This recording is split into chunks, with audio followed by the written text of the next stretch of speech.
Hello and welcome. I'm your host Elizibar, and we're going to talk about this tweet here from Draw and Talk, which I believe he's doing that comic book chefs or something, culinary heroes.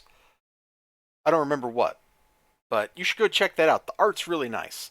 I just have a very constrained budget anymore, so I find myself not backing books even if I think they're pretty cool. Anyway, that's neither here nor there. That's just kind of a plug for him since I'm looking at his tweet. And I guess let's make this a little bit bigger so you can definitely see it. All right, this looks like kind of like the sweet spot here. So Perch's, I guess X Factor's gotten canceled or something. I'm not really up on that particular bit of news, but Perch is like, hey, if the book you like is getting canceled, maybe you should buy the book. That way the publisher knows there's interest, there are sales, people can get paid. The company can make their payroll, they can make their commitments and royalties and fees and whatever. They can stay in business, and you, the reader, gain the amazing ability to keep reading the thing you'd like. Now, whether you actually like the book or not, I'm not going to get into that. The principle is a good one. And gosh, X Factor, see, if this is 30 times higher than the physical sales, then X Factor must have been selling like 25,000 or something, which is pretty pitiful. I don't know how anybody in the comic book industry, including the stores and the publishers and the creators, like everybody, is making any money. But Tyler here, Draw and Talk, has this great observation. How did Shonen Jump stop piracy? They created an app with their catalog, and it's $2 a month. You can read 100 issues or chapters a day. If Marvel or DC or whatever did this, and I think they kind of do, but I think it's more expensive. I know, didn't DC when they were doing that DC streaming service, like wasn't a subscription to all their comics like digitally included in that? And I think Marvel has some similar thing, but it is more expensive. But the point here that he is making is absolutely completely valid. How did they stop piracy? They made it cheap and convenient. How did Steam go and into this industry, into the game industry, and just like wreck everything? Everybody's like, oh, games got to cost this much. We're going to have this huge amount of piracy. Da da da da. Steam's like, yo, what if we sold you games mostly for a modest price, and we made it very convenient for you to download and install those games? And I say this coming as somebody who was a Steam hater. The only reason I had Steam was because I bought the orange box. That was the only reason I had Steam. And then it kind of grew from there. And I realized it really is that convenient. It's so much easier just to go to Steam, pay $5 or whatever for a game on sale, download it, install it, play it, and then uninstall it, than it is to go find some website where there's like crazy ads and stuff that are trying to infect your computer with, all sorts of viruses. But in the old world of games, in fact, I think up here in my bookcase, I have, there it is, BioShock, Games for Windows Live. Oh, hold on, let me get this son of a gun out. This is the poster child right here. This is absolutely the poster child for games that you just cannot play. Let me flip over to my Elgatos. Yeah, I still got this thing in the box. It was that memorable.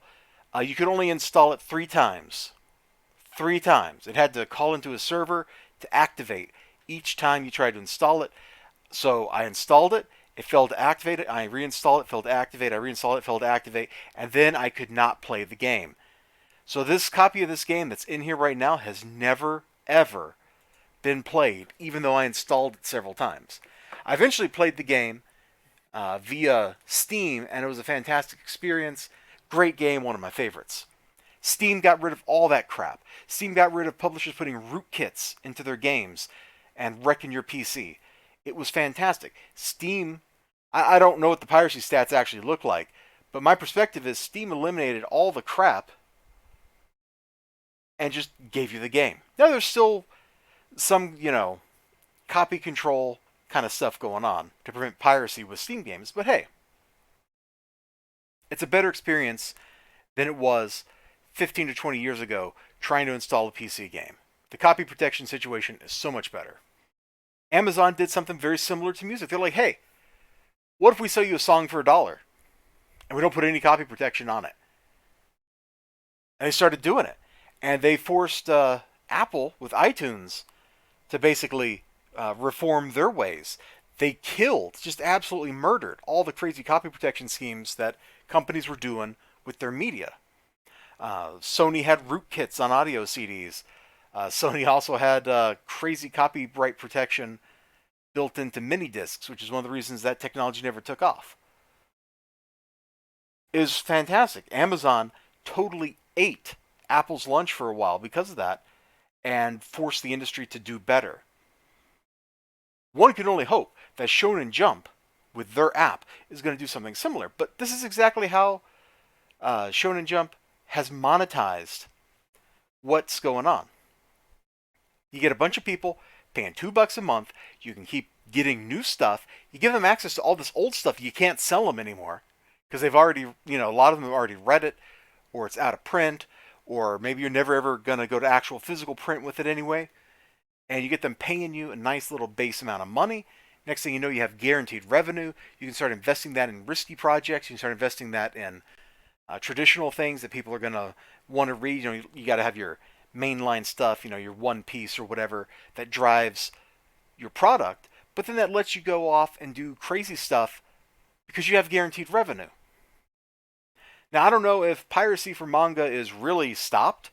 That might be a hyperbolic statement, but I think the sentiment is right, and it's a great way to monetize people at a low cost for that monetization. You give them a great product at a low price, and it's convenient. You have just hit the trifecta of things to get a bunch of people to buy your stuff, or in this case, rent your stuff. I dig it. This is a great observation, and I think there were some more tweets here where they were talking back and forth, and it was all interesting and stuff. But I just kind of wanted to highlight this because this is how you get people. And I think Brian Ball down here was like, rags, $1 for the digitals. Boom. He's right. If you want people to buy in, you want to give them access, you want to kill piracy, you got to make it cheap, you got to make it convenient. All right. You all take care of yourselves. You have a great day. Remember to like, comment, subscribe, all that good stuff. Hope to see you again next time. Until then, bye-bye.